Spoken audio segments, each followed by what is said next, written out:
BNP ভিতরে ভিতরে আবার ফ্যাসিস্ট হওয়ার একটা খায়েশ আছে মনে হচ্ছে, যেই কারণে ফ্যাসিজমের যে রাস্তা আমরা সংস্কারে বন্ধ করতে চাইছিলাম এগুলো আমরা বন্ধ করতে দিচ্ছি না। পুরানো ফ্যাসিবাদ যদি আবার আসতে যায় আবার লড়াই করব, পরাজিত করব ইনশাআল্লাহ। আমরা ভয় পাচ্ছি না। আর নতুন কেউ আবার নতুন করে ফ্যাসিবাদ হওয়ার জন্য যে চেষ্টা করছেন তাদের পরিণতিও বিগত ফ্যাসিবাদের চেয়ে ভালো হওয়ার কোন কারণ থাকবে না। বিএনপি আজকে কি নিয়ে লড়াই করছে? তারা মাসের পর মাস আমাদের সাথে এক হয়ে 31টি দল মিলে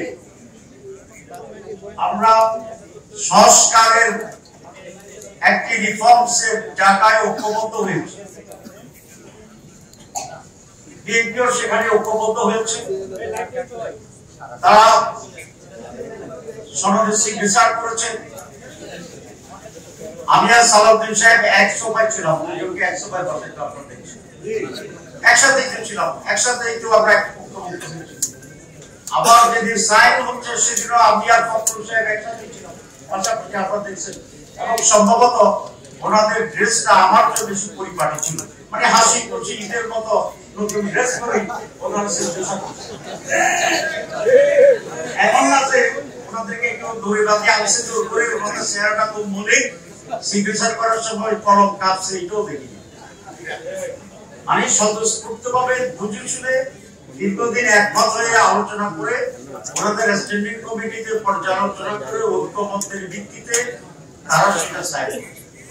হঠাৎ কোন এক রাতে ওনারা কি স্বপ্ন দেখেছিলেন জানি না, সকালে এসে উল্টাপাল্টা কথা শুরু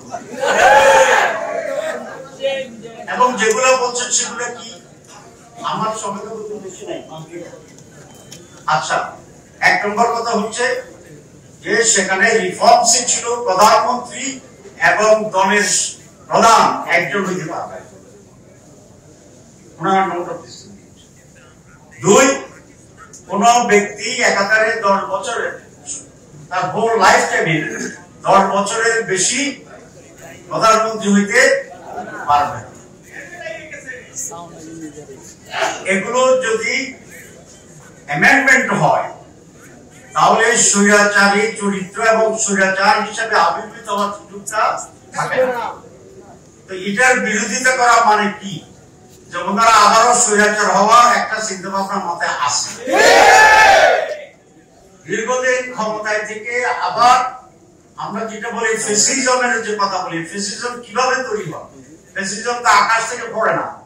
পৃথিবীর কোন লোক দেখছেন হঠাৎ করে আকাশ থেকে একটা ফ্যাসিজম, ওই যে বিমান উপরে দমকল গেলে যেগুলো ফুটতে থাকে এরকম ফ্যাসিজম ফুটছে, এরকম কোন শিক্ষক সাংবাদিক ভাইরা দেখছেন কিনা?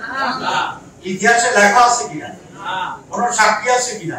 তো ফ্যাসিজম তো নিজ মাটি থেকে শাসন থেকে গড়ায় কখন?